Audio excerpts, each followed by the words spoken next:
The story of Solomon is one of wisdom, wealth, and power, found in religious texts such as the Bible, 1 Kings 1 to 11, 2 Chronicles 1 to 9, and the Quran. He was the son of King David and became the third king of Israel. His reign is often remembered for his great wisdom, his construction of the temple in Jerusalem, and his eventual downfall due to foreign influences. King David, now old and frail, struggles to rule effectively. His strength fades, and he spends most of his time in his chambers. His court begins to worry about succession, as David has not publicly named his heir. Adonijah, David's ambitious son, proclaims himself king without his father's blessing. He gathers chariots, horses, and an army, assuming the throne will be his. Many influential figures, including General Joab and priest Abiathar, support him. The prophet Nathan and Bathsheba, Solomon's mother, intervene. They remind David of his promise that Solomon, his younger son, should rule. Fearing a coup, they urge David to act immediately. David orders the priest Zadok to anoint Solomon as king at the Gihon spring. Trumpets sound and people rejoice. Adonijah's supporters flee in fear when they hear the news. On his deathbed, David gives Solomon guidance. Follow God's commandments, rule justly, and beware of enemies like Joab and Shimei. He reminds Solomon that wisdom and obedience will secure his reign. Adonijah, fearing Solomon's power, begs for mercy. Solomon spares him, but when Adonijah later asks to marry Abishag, David's last concubine, Solomon sees this as a political threat and orders his execution.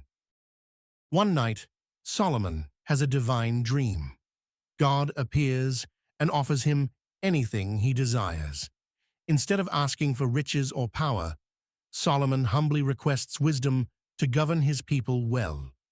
God is pleased with Solomon's request. He not only grants him unmatched wisdom, but also promises wealth, honor, and a long life if Solomon remains faithful. Solomon wakes up, feeling a newfound clarity. He begins displaying wisdom beyond his years, impressing his court and advisors. 2 women, both claiming to be the mother of an infant, come before Solomon. He suggests cutting the baby in 2 to divide it between them.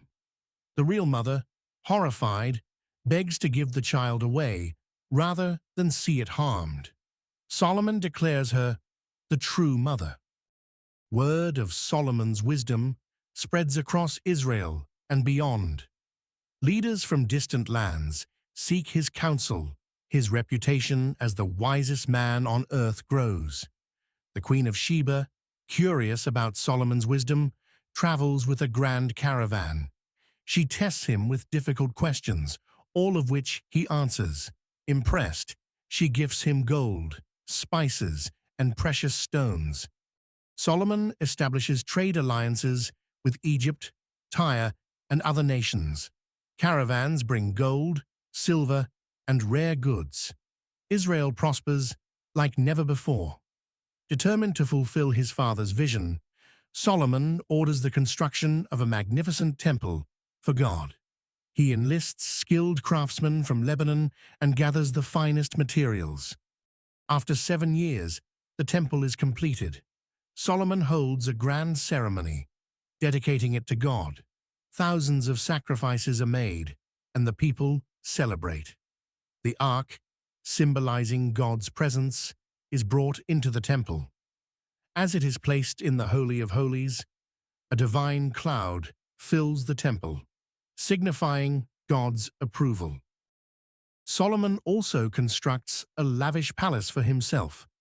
The project takes 13 years, demonstrating the immense wealth and labor put into it.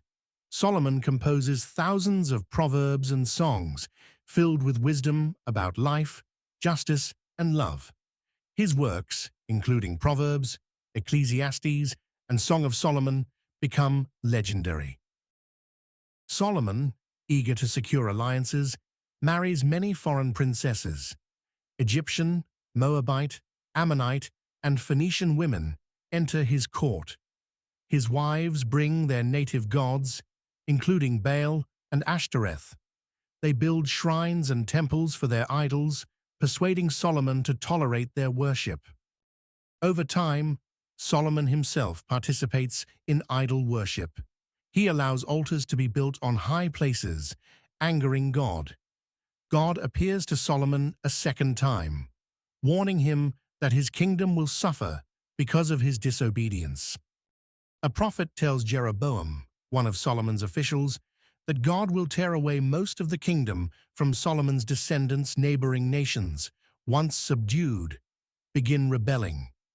Hadad of Edom and Rezon of Aram lead attacks against Israel. As Solomon grows older, he realizes the consequences of his actions.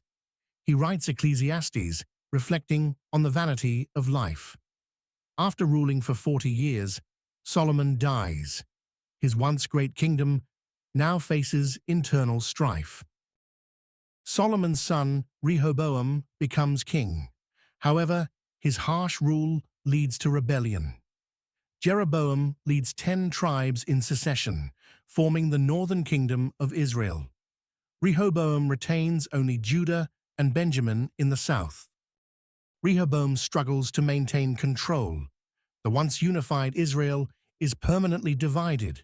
The temple remains, but Israel is no longer a powerful, united kingdom. Solomon's temple becomes the center of Jewish worship for centuries. His proverbs and writings continue to shape moral and philosophical thought. Future generations study Solomon's life as both an example of wisdom and a cautionary tale of failing to remain faithful. Later prophets, like Isaiah and Jeremiah, warn that Israel's decline began with Solomon's sins. Centuries later, the Babylonians destroy Solomon's temple, fulfilling prophetic warnings. In exile, the Jewish people reflect on Solomon's wisdom and mistakes. Solomon remains an important figure in Christianity and Islam, recognized for his wisdom and his role as a prophet. His story inspires countless books, movies, and legends. Solomon's writings are studied in philosophy, theology, and literature. His story remains a lesson on the dangers of losing sight of faith and righteousness, despite great wisdom and success.